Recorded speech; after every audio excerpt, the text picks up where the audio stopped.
मित्रांनो, मुख्यमंत्री माझी लाडकी बहीण योजनेच्या ई-केवायसी दुरुस्तीच्या संदर्भातील एक महत्त्वाचा असा अपडेट आहे। मित्रांनो, ई-केवायसीच्या दुरुस्तीसाठी 30 एप्रिल 2026 पर्यंतची मुदतवाढ देण्यात आलेली आहे।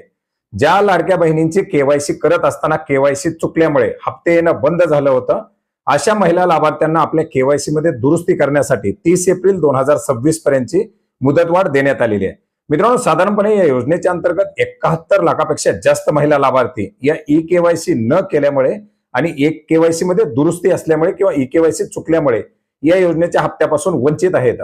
याच्यामध्ये मोठ्या प्रमाणात आपण जर पाहिलं तर महिला लाभार्थ्यांची ई-केवायसी झालेली नाही, परंतु बऱ्याच साऱ्या महिला लाभार्थी अशा देखील आहेत की ज्यांची केवायसी झालेली परंतु त्याच्यामध्ये काही दुरुस्ती आहे। बऱ्याच मोठ्या प्रमाणात 31 मार्च 2026 पर्यंत या केवायसी मध्ये दुरुस्ती करण्यात आलेली आहे, परंतु आणखीनही काही महिला लाभार्थी बाकी असल्यामुळे याच्यासाठी काही संस्थांच्या माध्यमातून महिलांच्या माध्यमातून याच्यासाठी निवेदन देण्यात आलेली होती आणि यास्तव आता शासनाच्या माध्यमातून 30 एप्रिल 2026 पर्यंत या ई-केवायसीला मुदतवाढ देण्यात आलेली आहे, याच्या दुरुस्तीला मुदतवाढ देण्यात आलेली आहे। आता याच्यामध्ये अशा बऱ्याच साऱ्या महिला आहेत, या 71 लाख महिलांपैकी 60 ते 65 लाखापेक्षा जास्त महिला या ई-केवायसी न झालेल्या आहेत, ज्याच्यामुळे त्यांचे हप्ते येणं बंद झालेले आहे। मात्र अशा महिला लाभार्थ्यांना ई-केवायसी दुरुस्तीच्या पोर्टलवरती ई-केवायसी करता येत नाही, आपला नंबर या आधारच्या यादीमध्ये नाही वगैरे वगैरे सांगितलं जातं, दुरुस्तीच्या यादीमध्ये वगैरे नाही। मग अशा महिला लाभार्थ्यांना ई-केवायसी आता नेमकी करायची कधी?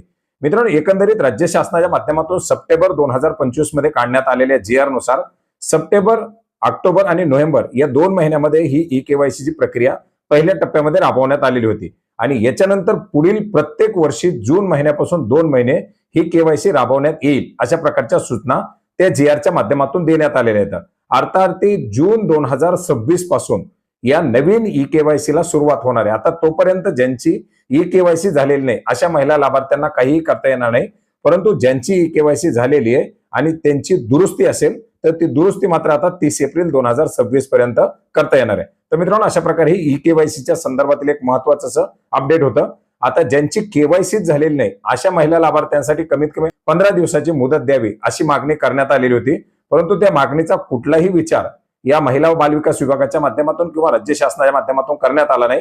जर समजा त्याच्यामध्ये आणखीन काही विचार केला गेला किंवा त्याच्यामध्ये काही बदल करण्यात आला किंवा त्याच्या संदर्भातील जर काही नवीन अपडेट आलं तर ते नवीन अपडेट सुद्धा आपण नक्की जाणून घेण्याचा प्रयत्न करूया।